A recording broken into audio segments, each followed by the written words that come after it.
All right, let's dive into some NetSec-Generalist exam prep. We're here to help you conquer that exam. Let's get started. First question. When a firewall operates as an application-level gateway, an ALG, what does it use to allow specific traffic through?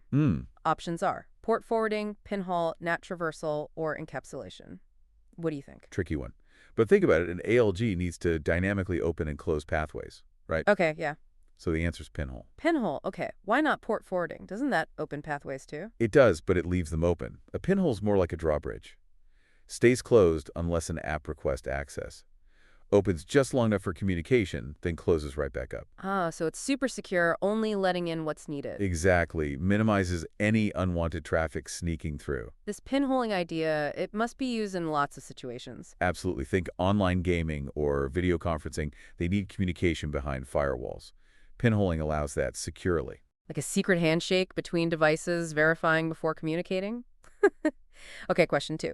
Which process is only in the slow path of an NGFW security policy enforcement? Okay. Is it packet header inspection, TLS-SSL decryption, stateful session lookup, or policy enforcement at layer 3? This one's about NGFW performance. It's TLSSL decryption. TLS-SSL decryption, why is that the slow path? Decryption is like solving a puzzle. The others are like scanning a barcode. Oh, okay. Decrypting means inspecting content in depth. Takes way more processing power. So speed reading versus deciphering a code. Exactly. More resources, so it's the slow path. Makes sense. If everything was decrypted, things would grind to a halt. For sure. It's key to optimize security policies, handle traffic without slowing down. A balancing act, security and speed. Question 3. Which security profile do you examine when investigating logs about block-sensitive data? All right. Options are anti-malware, data loss prevention, DLP, URL filtering, or intrusion prevention system, IPS. This is all about sensitive info. It's data loss prevention, or DLP. DLP, okay. Why is that the right profile to look at? DLP is like a security guard at every exit. Prevents sensitive data leaking out. It inspects traffic for confidential stuff, credit card numbers, company data. So it's keeping company secrets safe and complying with regulations like GDPR. Exactly. Crucial for meeting requirements and protecting that data. So while the other options are important, they're not the main focus here, right? Right. DLP's the specialist you call for data protection. Makes sense. Question 4. How does a firewall handle encrypted sessions with SSL inbound inspection and perfect forward secrecy, PFS? Ooh, getting technical. Here are the options. It terminates and reestablishes the session between the client and server. It forwards the traffic without inspection. It requires certificates on client devices. Or it does passive decryption. Which one is it? It's the first one.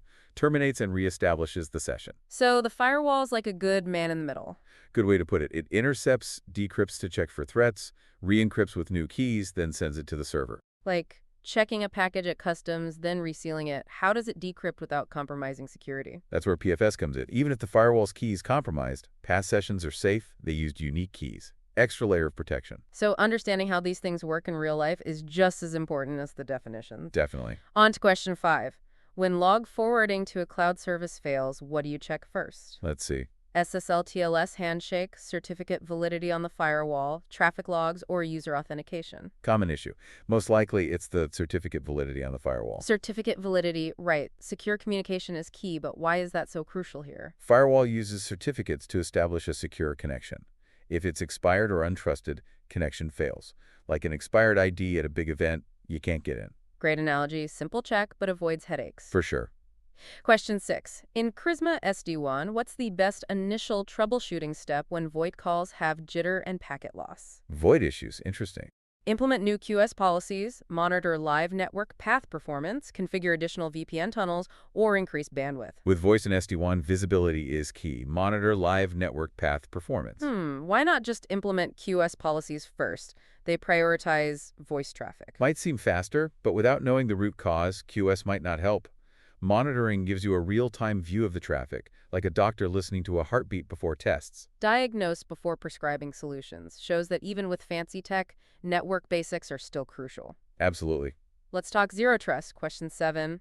A financial institution has multiple branches with open network access. To enhance security with zero trust, what's the most effective segmentation method? Zero trust changes everything. Options are Deploying perimeter firewalls at each branch, enforcing VLAN-based segmentation, configuring a separate network zone for branches with strict rules, or restricting access with static lists. The best approach is a separate network zone for branches with strict rules. Okay, but with zero trust, no one's trusted, so why segment? Good point. Zero trust doesn't mean no segmentation. It means no one's trusted by default, even inside the network. Separate zones with strict rules say, even if you're in, prove you belong here. So checkpoints throughout the network, everyone proving they belong. Exactly. Minimizing battle movement. If one area is compromised, others are still protected. Robust strategy, especially for finance where data protection is paramount. Speaking of robust security, question 8. How does Panorama enhance visibility and analysis across multiple NGFWs? Panorama is essential for management. The options are consolidating logs and generating unified reports, enforcing identical policies, replacing firewalls with a single control plane, or automatically tuning security settings. It consolidates logs and generates unified reports. Imagine trying to analyze logs from multiple firewalls manually. A nightmare. Panorama gives a unified view. Security teams see the big picture, spot anomalies, correlate threats, and find vulnerabilities. Bird's eye view instead of individual puzzle pieces. Precisely. That visibility is crucial today. Attackers are constantly changing tactics. Cybersecurity is moving toward integrated and automated solutions. Panorama's a must-have. Okay, question 9. What method does Global Protect use to know if a remote user is inside the corporate network? Global Protect's pretty smart. Does it check firewall logs, examine VPN timestamps, use external gateway detection, or validate login credentials? It uses external gateway detection. External gateway detection. But why wouldn't a VPN always want to connect? It doesn't just blindly connect. It checks network parameters, IP addresses, DNS settings to figure out the user's location. If they're inside, it bypasses the VPN, saving bandwidth and improving performance. So Global Protect checks the user's digital location to see if they need VPN protection, balance between security and user experience. Exactly.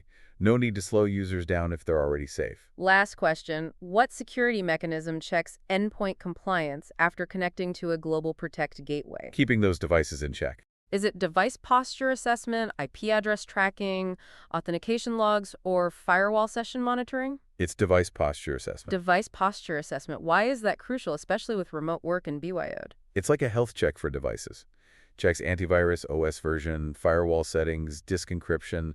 Only compliant devices get access, reducing risks. Not just the user, their device needs to be in good standing too. Another layer of defense. Absolutely. Essential as the attack surface grows. That was a great first round. We covered a lot, pinholes to device posture assessment. It's been fun. Thank you for sharing your expertise. Your insights were amazing. And to our listeners, thanks for joining us on this cybersecurity deep dive. We hope you learned a lot. Reach out with any questions. Until next time, stay curious, stay secure, and keep exploring cybersecurity.